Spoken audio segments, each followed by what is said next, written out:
بسم اللہ الرحمن الرحیم۔ ناظرین اکرام، اللہ رب العالمین کی اس امت محمد صلی اللہ علیہ وسلم پر بڑی کرم نوازی، بڑا احسان ہے۔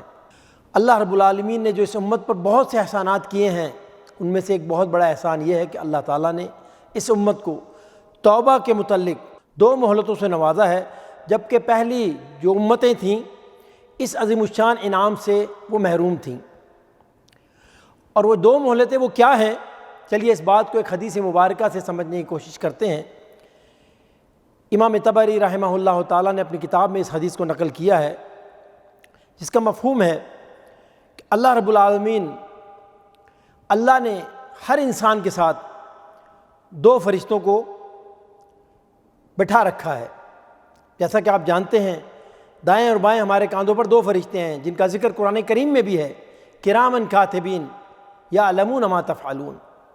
ایک فرشتے کی ذمہ داری ہے کہ وہ نیکیاں درج کرتا ہے، اور دوسرے فرشتے کی ذمہ داری ہے وہ گناہوں کو لکھتا ہے۔ اللہ اکبر۔ نبی اکرم صلی اللہ علیہ وسلم ارشاد فرماتے ہیں کہ اللہ رب العالمین نے اس فرشتے کو جو بائیں طرف بیٹھا ہے، جو گناہ لکھنے پر مامور ہے، اسے یہ حکم دے رکھا ہے کہ جب میرا یہ بندہ اس سے کوئی خطا سرزد ہو جائے، اس سے کوئی گناہ سرزد ہو جائے، تو فوراً اس کی خطا کو تحریر مت کرنا، بلکہ 6 ساعت تک اپنے قلم کو اٹھائے رکھنا۔ کیوں؟ اللہ اکبر۔ اللہ کی کرم نوازی دیکھیں، اللہ کے احسانات دیکھیں اس امت پر۔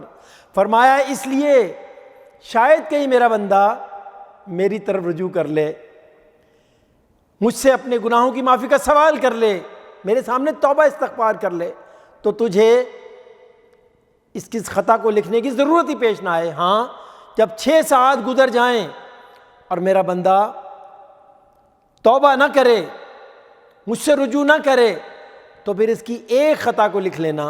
اللہ اکبر۔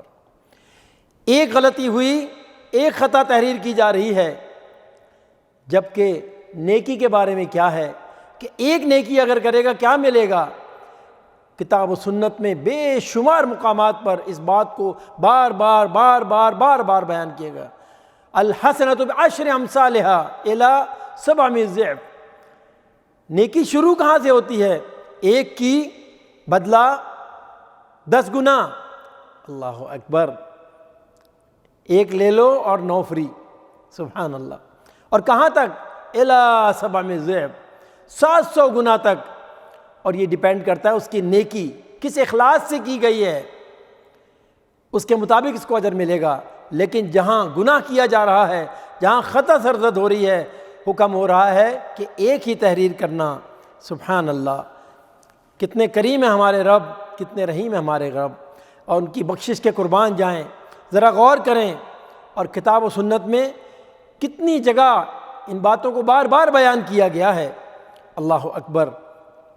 دوسری مہلت کے متعلق نبی اکرم صلی اللہ علیہ وسلم ارشاد فرماتے ہیں کہ دوسری مہلت کب تک ہے؟ جب تک بندے پر نزع کا عالم طاری نہیں ہوتا۔ کیا مطلب؟ کہ جب تک بندہ موت کی وادی میں قدم نہیں رکھتا، اس وقت تک اس کے لیے توبہ کا دروازہ کھلا رہتا ہے۔ اللہ اکبر۔ اور اس کے ساتھ ساتھ میرے بھائیوں، بات ہو رہی استغفار کی۔ ہماری دین میں اس کی کتنی زیادہ اہمیت ہے۔ نبی اکرم صلی اللہ علیہ وسلم کو اگر آپ کے متعلق ہم دیکھیں تو احادیث مبارکہ میں آتا ہے کہ نبی اکرم صلی اللہ علیہ وسلم ایک ایک نشست میں 70 بار، 100 بار توبہ اور استغفار کا اہتمام فرماتے تھے۔ اما عائشہ رضی اللہ تعالیٰ عنہا نبی اکرم صلی اللہ علیہ وسلم کو اس قدر عبادت کرتے ہوئے دیکھتیں، اس قدر توبہ کا اہتمام کرتے ہوئے دیکھتیں، تو ایک بار بارگاہ رسالت میں عرض کیا، اے اللہ کے رسول صلی اللہ علیہ وسلم، آپ اتنی زیادہ عبادت کرتے ہیں، اتنا زیادہ توبہ استغفار کا اہتمام کرتے ہیں، آپ کے متعلق تو قرآن کریم میں اللہ رب العالمین نے بشارت دے دی ہے۔ کیا بشارت ہے؟ قد غفر اللہ ما تقدم من ذنبک وما تاخر۔ اگر آپ کی کوئی خطا ہے، نبیوں کی کوئی خطا نہیں ہوتی، نبی بے خطا ہوتے ہیں، لیکن اگر آپ کی کوئی خطا ہے تو اللہ رب العالمین نے پہلے ہی اسے معاف فرما دیا۔ آپ تو بخشے بخشائے ہیں، پھر آپ اتنا اہتمام کیوں کرتے ہیں؟ کائنات کے جو نبی ہیں انہوں نے کیا ارشاد فرمایا؟ عائشہ افلا اکون عبدا شکورا، اگر میرے رب کے اتنے احسانات ہیں مجھ پر، اتنی کرم نوازیاں ہیں مجھ پر، اتنا فضل ہے مجھ پر، تو پھر میں اس کا شکر گزار بندہ نہ بن جاؤں؟ تو ناظرین کرام، جو بات عرض کرنا چاہتا ہوں وہ یہ ہے کہ توبہ استغفار کی ہمارے دین میں بہت زیادہ اہمیت ہے، اور اللہ رب العالمین اسے بہت پسند فرماتے ہیں۔ جب ہمارا نبی اتنا زیادہ اس کا اہتمام کرتا ہے تو ہمیں اس کی کتنی زیادہ ضرورت ہے۔ اللہ تعالیٰ کی بارگاہ میں دعا ہے کہ ہمیں بہت زیادہ توبہ استغفار کا اہتمام کرنے والا بنائے۔ وآخر دعوانا ان الحمد للہ رب العالمین۔ صلو